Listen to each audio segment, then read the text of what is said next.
नमस्कार, news for live में आपका स्वागत है। मैं हूं राहुल सिंह शेखावत। पुरानी कहावत है, घर की मुर्गी दाल बराबर, जो कि मोदी योगी भाजपा में बिल्कुल सटीक बैठती है।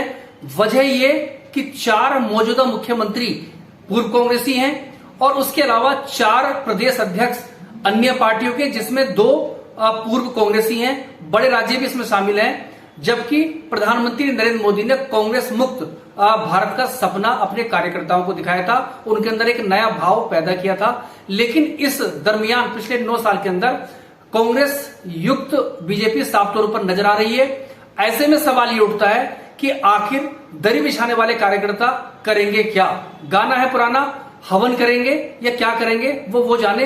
पूरी कहानी बाद में, पहले एक छोटी सी अपील, वीडियो और कंटेंट अच्छा लगे तो लाइक और शेयर कीजिए और चैनल को सब्सक्राइब जरूर कीजिए। दल बदल का रोग कोई नई बात नहीं है, पुराना है, पहले भी हुआ है, आज भी है और संभवतः कल भी होगा। उसके तौर तरीके बदल जाएंगे, बावजूद उसके कि दल बदल अधिनियम या कानून बना हुआ है, लेकिन उसको तोड़ने के मरोड़ने के नए नए तरीके बनाए गए हैं। तो दल बदल का जो पूरा खेल है वो चल रहा है। और मोदी युग की जो भाजपा है, मोदी युगीन जो देश है, उसमें नया भारत है, उसका नए तरीके ढूंढे गए।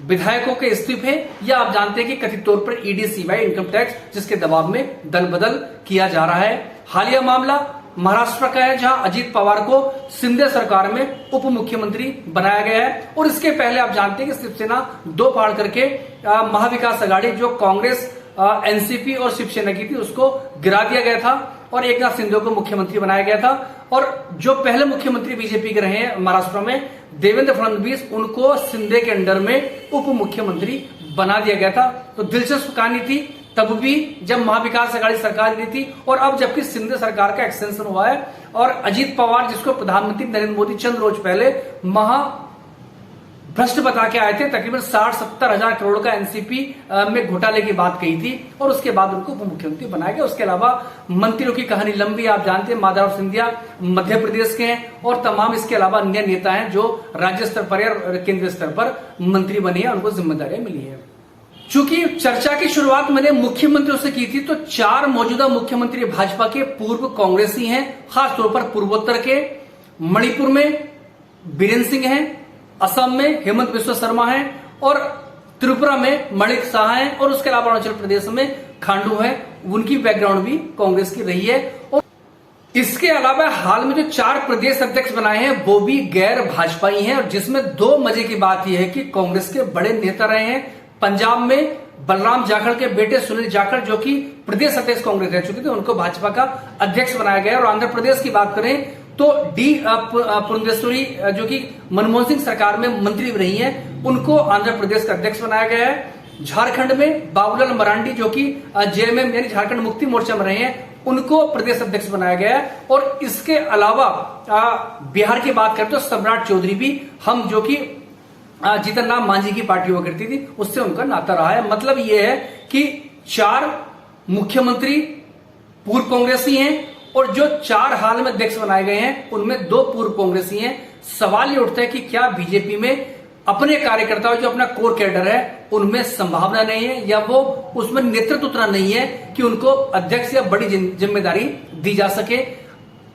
सच्चाई क्या है वो नरेंद्र मोदी जानते हैं, अमित शाह जानते हैं, या बीजेपी का जो सोकोड या कथित नेतृत्व है वो जानता है। लेकिन ये सच्चाई है, हकीकत आपके सामने है। महाराष्ट्र घटनाक्रम हालिया, उसके पहले आप जानते हैं कि दल बदल का एक नया तरीका निकाला गया था, विधायकों का इस्तीफा दिलवाकर। क्योंकि आप जानते हैं कि 2/3 संख्या होनी चाहिए सदन के अंदर अगर आप दल बदल करते हैं, तो वो अगर ना हो तो उसका सिंपल तरीका ये कि सरकार गिराने के लिए आप इस्तीफे दिलवा दो और सरकारें गिरा दो। जिसका सबसे बड़ा उदाहरण कर्नाटक था, जहां तकरीबन 16 विधायक, जिसमें कांग्रेस और जेडीएस के शामिल थे, उनके इस्तीफे कराए गए और सरकार गिर गई। और उसके बाद कर्नाटक में आप जानते हैं कि सरकार बीजेपी की बन गई थी। वो अलग बात है कि हाल में जो चुनाव मई के महीने में कर्नाटक में हुआ था, बीजेपी की सरकार चली गई थी। जनता की अदालत में लोगों ने कांग्रेस को एक बड़ी मेजोरिटी के साथ चुना था। इसके अलावा मध्य प्रदेश, जहां ज्योतिरादित्य सिंधिया, जो कि मुख्यमंत्री बनने की ख्वाहिश उनकी थी लेकिन नहीं बन पा रहे थे,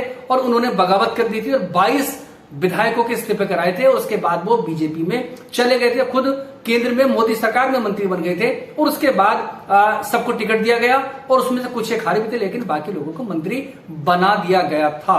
तो ये मोटे मोटी चीजें। उसके अलावा यूपी की बात करें, जितिन प्रसाद हैं और तमाम नामचीन नेता हैं और सांसद और विधायकों की फहरिस्त बहुत लंबी है, सैकड़ों की तादाद में, उनका अलग अलग जिक्र करना संभव नहीं। और हरियाणा का जिक्र करना भी जरूरी है, जो पिछली सरकार में बीरेंद्र सिंह थे, वो जाट नेता है और उनको केंद्र में बड़ा मंत्रालय ग्रामीण जो विकास है वो उनको दिया गया था। तौर पे एक सवाल उठता है कि जिस तरह से गैर भाजपाइयों को तरजीह दी जा रही है, बड़ी जिम्मेदारियां दी जा रही हैं, तो फिर आखिर जो बीजेपी का मूल चरित्र है वो बचेगा क्या? क्योंकि आप जानते हैं कि बीजेपी राष्ट्रीय स्वयंसेवक संघ यानी आरएसएस का एक पॉलिटिकल विंग है और आरएसएस लगातार कथित तौर पर समाज निर्माण, संस्कृति और तमाम शुचिता की बात वो करता है, लेकिन जिस पैमाने पर दल बदल या तोड़फोड़ मोदी युग भाजपा में हुई है, ये मोदी युग में हुई है। संभवतः कांग्रेस ने भी पहले काम किया है, लेकिन उसका लेवल वो समझ सकते हैं, उसकी डेंसिटी है वो बहुत ज्यादा है। बीजेपी का जो अपना चरित्र है वो बच रहा है या नहीं बच रहा है, या बचेगा नहीं बचेगा, ये गंभीर सवाल है। हालांकि आरएसएस मूक दर्शक बनकर इस पूरे तमाशे को लगातार देखता रहा है और बीजेपी के अंदर एक बेचैनी है, खास तौर पर जो पुराने भाजपाई हैं, जो कोर कैडर के बीजेपी के रहे हैं, वो लगातार इस बात को बात करते हैं। चूंकि दल बदल की हम बात कर रहे हैं तो इसमें उत्तराखंड का जिक्र करना जरूरी है। 2016 में हरीश रावत मुख्यमंत्री थे, उनकी सरकार को विधानसभा के अंदर गिराने की कोशिश की गई थी और विधायकों ने वहां पर उस टाइम जो था 9-10 विधायकों ने बगावत की थी, सरकार गिराने की कोशिश की थी और राष्ट्रपति शासन लगाया गया। उसके बाद सुप्रीम कोर्ट तक मामला गया था और हरीश रावत ने अपना बहुमत साबित कर दिया था। लेकिन जो लोग कांग्रेस के थे, विधायक थे, उसमें पूर्व मुख्यमंत्री विजय बहुगुणा भी शामिल हैं, वो सब लोग जो थे फिर बाद में बीजेपी में चले गए थे। उसके बाद चुनाव हुए थे, वो जीत गए थे, उनको जिता दिया गया था और उसके बाद सरकार बीजेपी को उत्तराखंड में बदस्तूर कायम है। जब सरकार बनी थी तो बीजेपी के अंदर उत्तराखंड में बेचैनी थी, क्योंकि आधी कैबिनेट कांग्रेस की थी, यानी कांग्रेस के बागियों की थी। जबरदस्त एक उसमें विरोध था, लेकिन आप जानते हैं कि बीजेपी में बोलने की हैसियत किसी की है नहीं। इस कड़ी में कर्नाटक के हालिया चुनाव का जिक्र जरूरी है, जिसमें बीजेपी की हार तो हुई थी, लेकिन एक पूर्व मुख्यमंत्री जगदीश शेट्टार और एक पूर्व मुख्यमंत्री लक्ष्मण सावदी वो बीजेपी छोड़कर कांग्रेस में चले गए, जिनमें सावदी विधायक बन गए हैं। हालांकि शेट्टार चुनाव हार गए हैं, तो इस बात से अंदाज लगाया जा सकता है कि बीजेपी की आंतरिक दरअसल स्थिति है क्या। इसके अलावा मध्य प्रदेश, जहां पे सरकार तो बीजेपी की बन गई और आज भी चल रही है शिवराज चौहान के नेतृत्व में, लेकिन बगावत वहां पर जबरदस्त है, क्योंकि जो बागी आए थे, जब आए थे तब तो उनको स्वीकार कर लिया गया था क्योंकि सरकार बन गई थी, कांग्रेस की सरकार चली गई थी। लेकिन अब जब चुनाव इसी साल के अंत में होना है तो जाहिर सी बात है टिकट जो आए थे उनको मिलेंगे। तो बीजेपी में इस चीज को बगावत साफ तौर पर ज्योतिरादित्य सिंधिया के खिलाफ देखी जा रही है और यही स्थिति कमोबेश अन्य राज्यों में भी है। और हिमाचल का जिक्र करना जरूरी है कि पहली बार स्थिति ये थी कि बागी जबरदस्त संख्या में वहां पर लड़े थे, वरना आप जानते हैं कि बीजेपी का एक पूरा मैनेजमेंट या क्राइसिस कंट्रोल या डैमेज कंट्रोल बीजेपी में होता है, पार्टी स्तर पर भी, वैचारिक स्तर पर भी, और साथ ही साथ आप जानते हैं इस स्तर पर ना हो पाए तो बाकी आप जानते हैं कि खूब कथित तौर पर प्रधानमंत्री मोदी और अमित शाह जो गृह मंत्री हैं उनका है, क्योंकि हिम्मत किसी की बगावत करने की पड़ती नहीं है। और एक वीडियो कथित तौर पर वायरल हुआ था, जानते हैं कि हिमाचल प्रदेश के जब चुनाव हुए थे उसमें भी बीजेपी की सरकार चली गई थी, यानी हार हुई थी। एक वीडियो वायरल हुआ था जिसमें प्रधानमंत्री नरेंद्र मोदी एक स्थानीय नेता से बात करें कि भाई तुम चुनाव मत लड़ो, और अपने एक जो भावनात्मक रिश्ता है उसका वो उनको दुहाई दे रहे थे। और बड़े पैमाने पर हिमाचल प्रदेश में बगावत हुई थी। और हाल में आप जानते हैं कि छत्तीसगढ़ में भी एक बीजेपी के प्रदेश अध्यक्ष जो था कांग्रेस में शामिल हो चुके हैं। तो एक तरफ बीजेपी, मोदी युकीन जो बीजेपी वो लगातार बढ़ रही है और कथित तौर पर विश्व की सबसे बड़ी पार्टी हो गई है, मजबूत पार्टी हो गई है। लेकिन इस मजबूती का जो आधार है वो गैर भाजपा है, और यानी बुनियाद जो बीजेपी की थी, अपनी जो बुनियाद थी उसमें ईंट जो बज रही है वो बदल रही है।